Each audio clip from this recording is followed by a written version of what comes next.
2 Samuel chapter 14, Holman Christian Standard Bible. Joab, son of Zeruiah, observed that the king's mind was on Absalom. So Joab sent someone to Tekoa to bring a clever woman from there. He told her, pretend to be in mourning, dress in mourning clothes, and don't put on any oil. Act like a woman who has been mourning for the dead for a long time.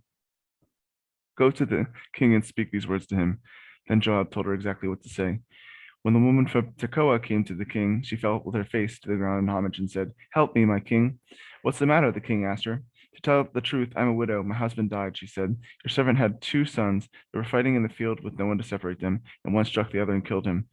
Now the whole clan has risen up against your servant and said, hand over the one who killed his brother, that we may put him to death from the life of my brother he murdered.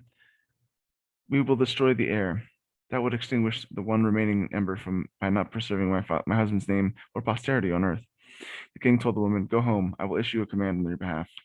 Then the woman of Tekoa said to the king, my lord the king, may any blame be on me and my father's house, and may the king and his throne be innocent. Whoever speaks to you, the king said, bring him to me. He will not trouble you again. She replied, please, may the king invoke the Lord your God, so that the avenger of blood will not increase the loss, and they will not eliminate my son.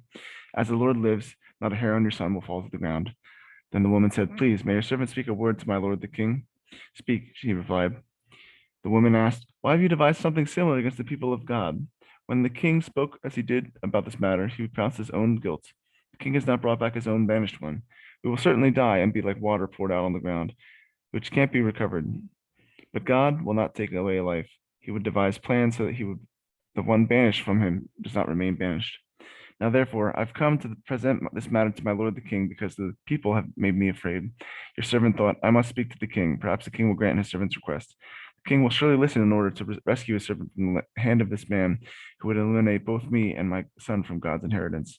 Your servant thought, may the word of my lord the king bring relief, for my lord the king is able to discern the good and the bad like the angel of God. May the Lord your God be with you.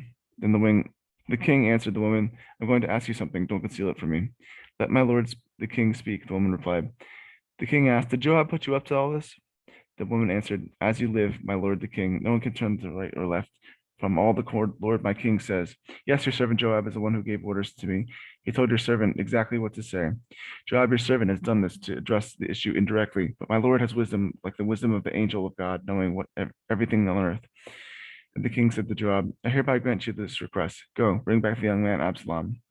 Joab fell with his face to the ground in homage and praised the king. Today, Joab said, your servant knows I have found favor with you, my lord the king, because the king has granted the request of your servant. So Joab got up, went to Geshur, and brought Absalom to Jerusalem. However, the king added, he may return to his house, but he may not see my face. So Absalom returned to his house, but he did not see the king. No man in all Israel was as handsome and highly praised as Absalom. From the sole of his foot to the top of his head, he did not have a single flaw. When he shaved his head, he shaved it every year because his hair got so heavy for him that he had to shave it off. He would weigh the hair from his head and would be 5 pounds according to the royal standard. 3 sons were born to Absalom, a daughter named Tamar, who was a beautiful woman. Absalom resided in Jerusalem for 2 years but never saw the king. And then Absalom sent for Joab in order to send him to the king, but Joab was unwilling to come. So he sent again a second time, but he still wouldn't come. Then Absalom said to his servants, see, Joab has a field right next to me, and he has barley there. Go and set fire to it. So Absalom's servants set the field on fire. Then Joab came to Absalom's house and demanded, why did your servants set my field on fire? Look, Absalom explained to Joab, I sent for you and said, come here. I want you to send you to the king to ask, why have I come back from Geshur? I'd be better off if I were still there. Now let me see the king. If I'm guilty, let him kill me. Joab went to the king and told him.